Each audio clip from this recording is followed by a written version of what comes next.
تھا بادام کی ڈالیاں پھولوں سے لد گئی تھیں اور ہوا میں برفیلی خنکی کے باوجود بہار کی لطافت آ گئی تھی۔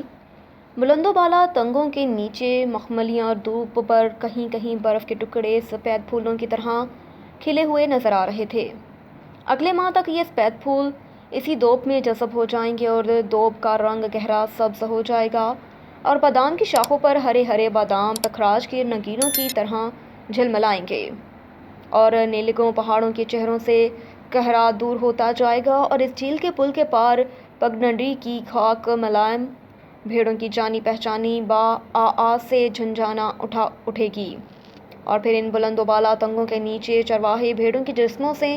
سردیوں کی پلی ہوئی موٹی موٹی گفعون گرمیوں میں کتراتے جائیں گے اور گیت گاتے جائیں گے۔ لیکن ابھی اپریل کا مہینہ تھا، ابھی تنگوں پر پتیاں نہ چھوٹی تھیں، ابھی پہاڑوں پر برف کا قہرا تھا، ابھی پگڈنڈی کا سینہ بھیڑوں کی آواز سے گونجا نہ تھا، ابھی اسمل کی جھیل پر کنول کے چراغ روشن نہ ہوئے تھے۔ جھیل کا گہرا سبز پانی اپنے سینے کے اندر ان لاکھ روپوں کو چھپائے بیٹھا تھا جو بہار کی آمد پر یکایک اس کی سطح پر ایک معصوم اور بے لوث ہنسی کی طرح کھل جائیں گے۔ پل کے کنارے کنارے بادام کے پیڑوں کی شاخوں پر شگوفے چمکنے لگے تھے۔ اپریل میں زمستان کی آخری شب میں جب بادام کے پھول جاگتے ہیں اور بہار کے نقیب بن کر جھیل کے پانی میں اپنی کشتیاں تیراتے ہیں، پھولوں کے ننھے ننھے شکارے سطح آب پر رقصاں و لرزاں بہار کی آمد کے منتظر ہیں۔ پل کے جنگلے کا سہارا لے کر میں ایک عرصے سے اس کا انتظار کر رہا تھا۔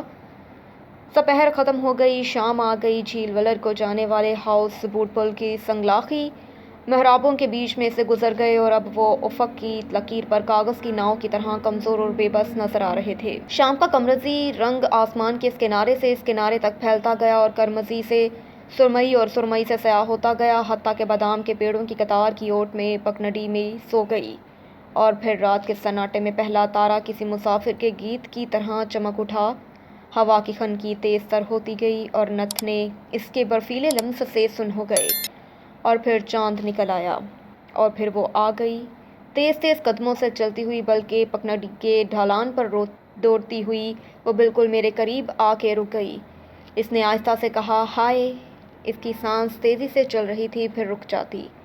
پھر تیزی سے چلنے لگتی۔ اس نے میرے شانے کو اپنی انگلیوں سے چھوا اور پھر اپنا سر وہاں رکھ دیا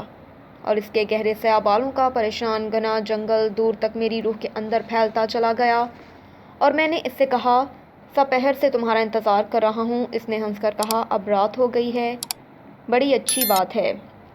اس نے اپنے کمزور ننھا چھوٹا سا ہاتھ میرے دوسرے شانے پر رکھ دیا اور جیسے بادام کے پھولوں سے بھری شاخ جھک کر میرے کندھے پر سو گئی۔ دیر تک وہ خاموش رہی، دیر تک میں خاموش رہا، پھر وہ آپ ہی آپ ہنسی، بولی، اب میرے پگڈنڈی کے موڑ تک میرے ساتھ آئے تھے۔ ابا میری پگڈنڈی کے اس موڑ تک میرے ساتھ آئے تھے کیونکہ میں نے کہا مجھے ڈر لگتا ہے، آج مجھے اپنی سہیلی رجو کے گھر سونا ہے۔ سونا نہیں، جاگنا ہے، کیونکہ بادام کے پہلے شگوفوں کی خوشی میں ہم سب سہیلیاں رات بھر جاگیں گی اور گیت گائیں گی اور میں تو سپہر سے تیاری کر رہی تھی ادھر آنے کی، لیکن دھان صاف کرنا تھا اور کپڑوں کا یہ جوڑا جو کل دھویا تھا آج سوکھا نہ تھا، اسے آگ پر سکھایا اور اماں جنگل سے لکڑیاں چننے گئی تھی، وہ ابھی آئی نہ تھی اور جب تک وہ نہ آتی میں مکی کے بھٹے اور خشک خوبانیوں اور جردالوں تمہارے لیے کیسے لا سکتی ہوں؟ دیکھو یہ سب کچھ لائی ہوں تمہارے لیے۔ ہائے تم سچ مچ خفا کھڑے ہو، میری طرف دیکھو، میں آ گئی ہوں، آج پورے چاند کی رات ہے، آؤ کنارے لگی ہوئی کشتی کھولیں اور جھیل کی سیر کریں۔ اس نے میری آنکھوں میں دیکھا اور میں نے اس کی محبت اور حیرت میں گم پتلیوں کو دیکھا جن میں اس وقت چاند چمک رہا تھا اور یہ چاند مجھ سے کہہ رہا تھا، جاؤ کشتی کھول کے جھیل کے پانی پر سیر کرو۔ آج بادام کے پیلے شگوفوں کا مسرت بھرا تہوار ہے، آج اس نے تمہارے لیے اپنی سہیلیوں، اپنے ابا، اپنی ننھی بہن اور اپنے بڑے بھائی سب کو فریب میں رکھا، کیونکہ آج پورے چاند کی رات ہے اور بادام کے سفید خشک شگوفے برف کے گالوں کی طرح چاروں طرف پھیلے ہوئے ہیں اور کشمیر کے گیت اس کے چھاتیوں میں بچے کے دودھ کی طرح امڈ آئے ہیں۔ اس کی گردن میں تم نے موتیوں کی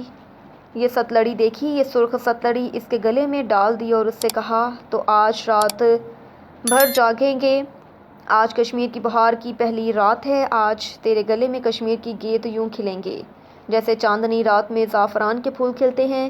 یہ سرخ ستلڑی پہن لے۔ چاند نے یہ سب کچھ اس کی حیران پتلیوں میں جھانک کے دیکھا، پھر یکایک کہیں کسی پیڑ پر ایک بلبل نغمہ سرا ہوا